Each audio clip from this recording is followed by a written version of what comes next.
Dr. Watson, would you kindly close the door behind you so that we can limit the price of your carelessness to merely hours of work rather than days? My apologies, Mr. Holmes. I found myself rather taken aback. I saw tidier houses in war-torn Afghanistan. Are those my surgical needles? I ran out of tacks and the matter required immediate attention.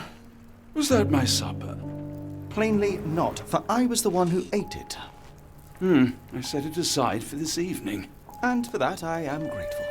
Is that my bed? Watson, since you've proven yourself a master of observation, might I ask you to apply your skills to a more pertinent question? Namely, the whereabouts of today's newspapers. They are the key to everything. The newsboy is usually reliable.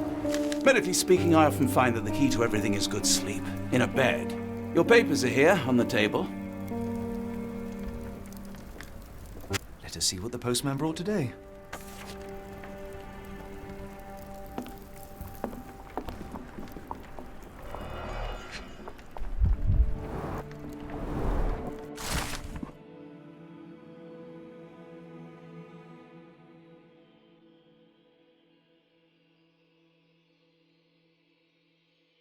Local gossip, all of it uninteresting.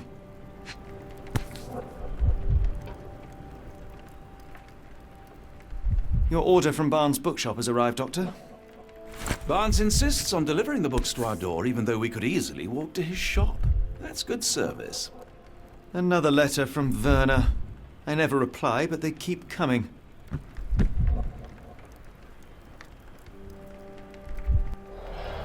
I don't see the Strand. Where is it? Pardon me? I am on the precipice of uncovering a pattern of crime across London spanning many months and involving many men. The missing paper cannot be a coincidence. That's preposterous. My dear fellow, life is infinitely stranger than anything which the mind of man can invent. Well, life used your newspaper to wipe its posterior, so after that unpleasant discovery this morning, I disposed of it. But in lieu of the Strand, perhaps I can deliver you something equally tantalizing. I have just returned from a patient of mine, Captain Stemwick, who... No, that will not do. Grab your coat, Dr. Watson. Let us hope nobody has collected the dustbin.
cactus spine. If it gets in your skin, it's awfully tricky to remove, and when laced with poison, the perfect assassination tool.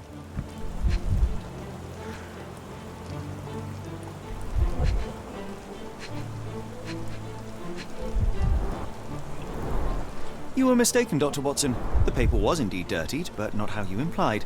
It's potting soil. See, Watson? The conspiracy is real. Someone tried to poison me. Poison? You? That's madness. Get the Strand! Get your copy of the Strand here! Sorry, Mr. Holmes. I just sold my last paper. Blast. Then why are you still here?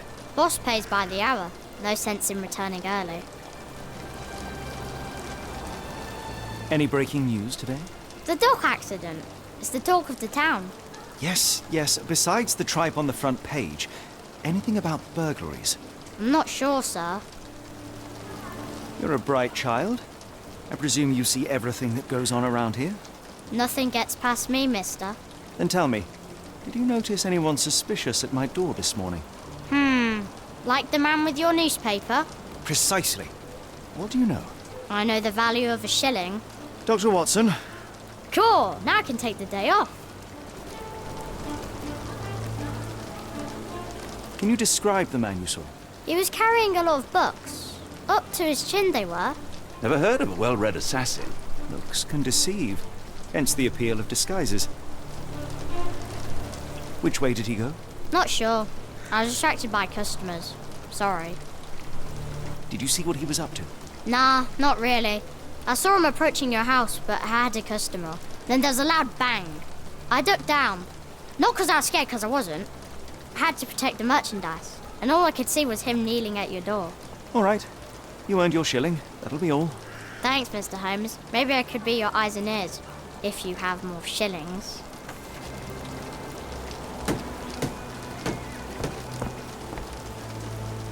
Get the Strand.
Come now, Get Mr. the copy Holmes. of the Strand Murder? here. Yes, Barnes has his quirks, but he also has his scruples.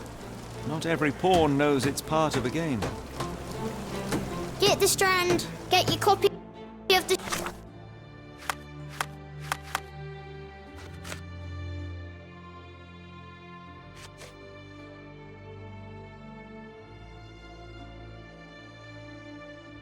Strand here.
Mr. Barnes, a word.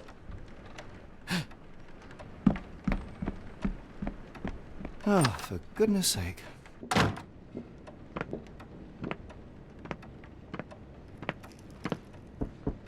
Who goes there?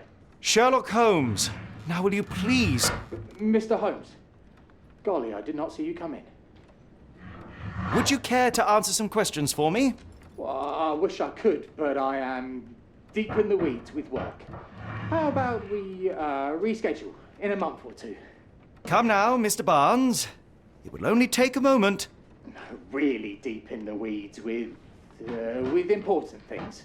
Well, help yourself to any book. Just take it and pay later. I trust you, Mr. Holmes. Barnes doesn't seem like himself. Why is he acting this way? You're asking the right questions, Doctor. Let's find a way to coax him out. I could hardly imagine anything more macabre.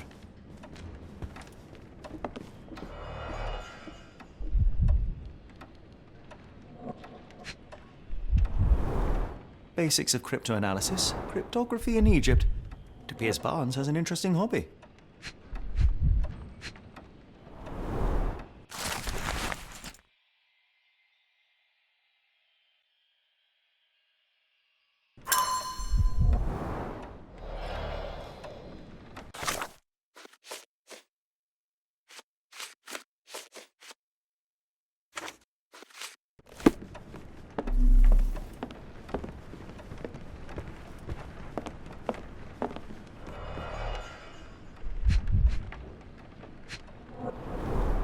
In the language of Mycroft's secret agents, it's a sign. Dried flowers are replaced when the job is done. I wonder who the recipient is. An improvised stand, but it does make the flowers more visible.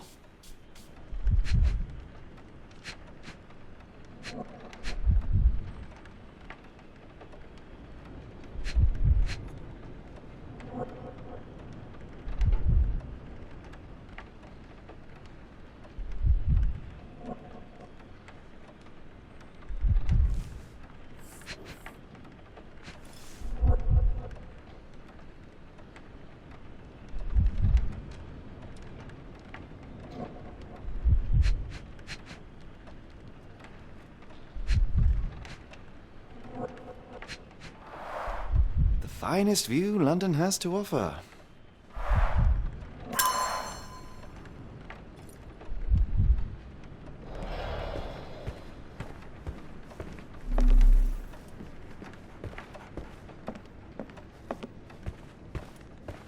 So, Barnes has a dog now. Who's a good boy?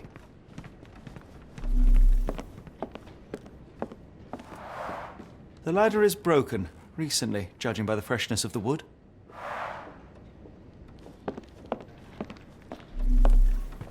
Barnes has always been a little odd, but this is uncharacteristic even for him.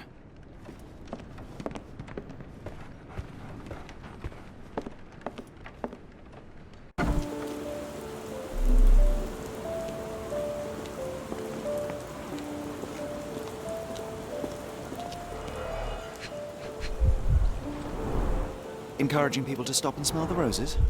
Our national emblem. God save the Queen. It must take patience and care to produce a bloom so beautiful. I imagine so. I merely sell them. A familiar spine? Is this what I found in my dustbin?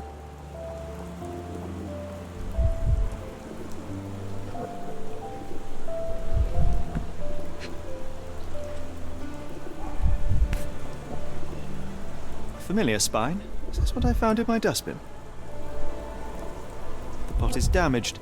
The blow was severe, but softened by something.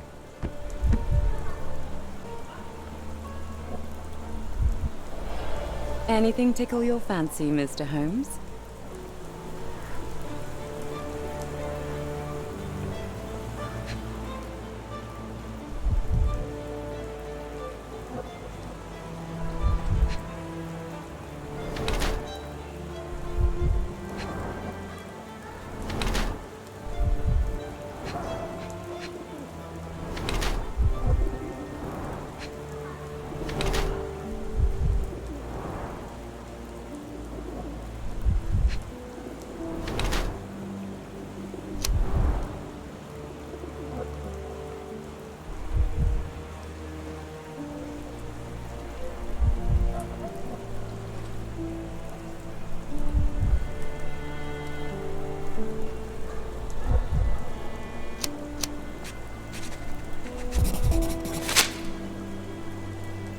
My condolences, Mrs. Fleming.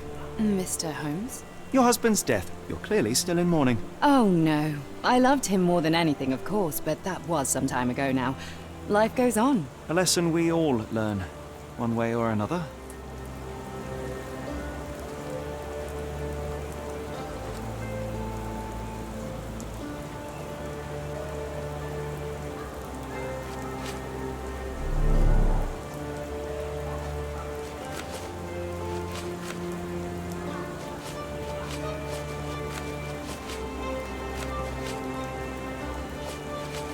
Are you sure you're asking the right person? I'm just a flower seller.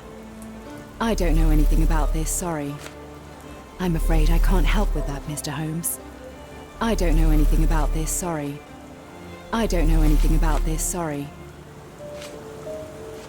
Are you familiar with Mr. Barnes? Yes, no, not really.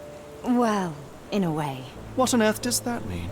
I know who he is, of course, but we haven't shared much more than a look. A look? Yes. Each morning I go for a walk in the park with my dog, and most days I spot Mr. Barnes there with his new puppy, so we see each other. Actually, we once met briefly while our dogs played. He was quiet and seemed unsteady as he approached, but since then, we've never spoken. I often see him staring through the shop window. Sometimes I wonder what he thinks about that would etch such longing onto his face. Are you sure you're asking the right person? I'm just a flower seller. One of these things is not like the other. Come again? The cactus. Those fearsome spines can prove a devil to remove, and the sap is often toxic. And a rose thorn can give you tetanus, but we still grow them. The cactus seems comparatively harmless, though you have me thinking it must be valuable. I was under the impression that you knew its price already. Your guess is as good as mine. The first time I saw this cactus was when I came back from my break. I don't know anything about this, sorry. I don't know anything about this, sorry. What do you make of the flowers in Barnes' shop window? Well, they could use a bit of water. Do they mean anything to you? Mean anything how? I'm not sure I follow, Mr. Holmes. Why do you think they're there? Are you suggesting the flowers are for me? It seems likely, does it not? Oh, I hope you're right. Hello there. What's your name? Lily, I know, not very original. We're looking for a cactus needle in a haystack. A spine in a book stack? No, come on, Watson, think. I like bookshops. One of the few spots in London where you are shunned for making a racket.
think perhaps I have been chasing shadows.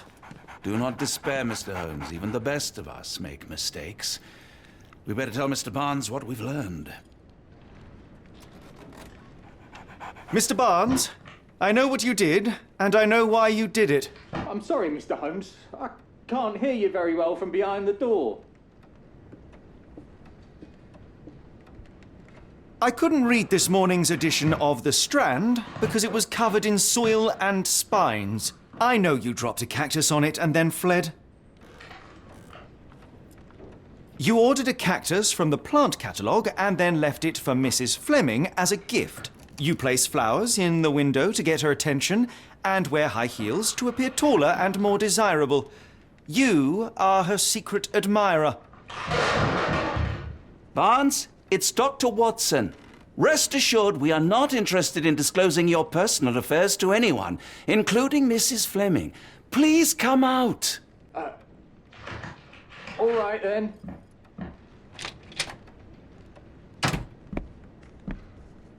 So, you know what happened then? I was on my way back from the post office, having picked up the cactus and some books. It was quite an awkward package, heavy too, and when I got to your door, I dropped the cactus and your paper. Forgive me. I needed that paper to prove a theory and prevent a crime. Your actions were rather disruptive. Your clumsiness carrying the post is matched only by the clumsiness of your romantic gesture. Oh, it's true.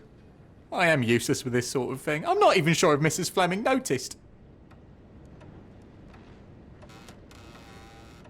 I have neither the experience nor the interest in navigating the finer sex and their peculiarities. Do what you will. Oh, right. Yes, of course. So, at last, we return to the matter of the paper. I'm investigating a string of burglaries. Did you perhaps read of any before the edition was spoiled? I don't recall, but you're welcome to read our copy for yourself. You had an issue of The Strand here all along? Well, naturally. I am a bookseller. I have a subscription to every magazine and newspaper in London. So you ought to be familiar with the concept of burying the lead. Oh no, my apologies, Mr. Holmes. I'll make it up to you however I can. I am an expert on obscure languages and translation and Yes, okay. Just give me the paper.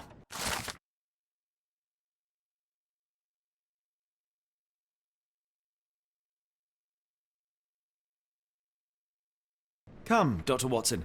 Let us put this matter behind us. Farewell, Mr. Barnes. I hope to hear good news about you and Mrs. Fleming.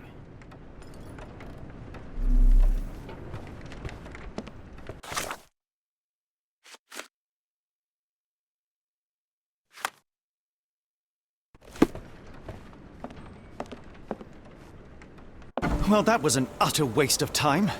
An assassination did seem rather unlikely. There was supposed to be another burglary. I was certain of it. Something you wish to say, Doctor? No.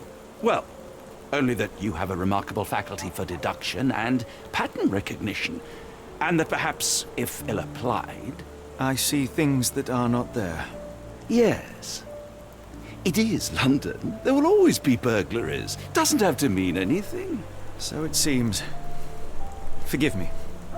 Without something to occupy my mind, I turn into an entirely different animal. Which brings us back to my news from earlier. I think I have a case for you, a real one. Truly? Indeed. Though perhaps not as thrilling as your stories from Cordona. A patient of mine, Captain Stenwick, told me that his servant disappeared. I said I knew just the man to help. What do you say? Oh, Watson. Yes, I know it's not the most tantalizing mystery, nor the story to launch my writing career. But It's brilliant. Let's go. oh, good. Well, his house is nearby. Come.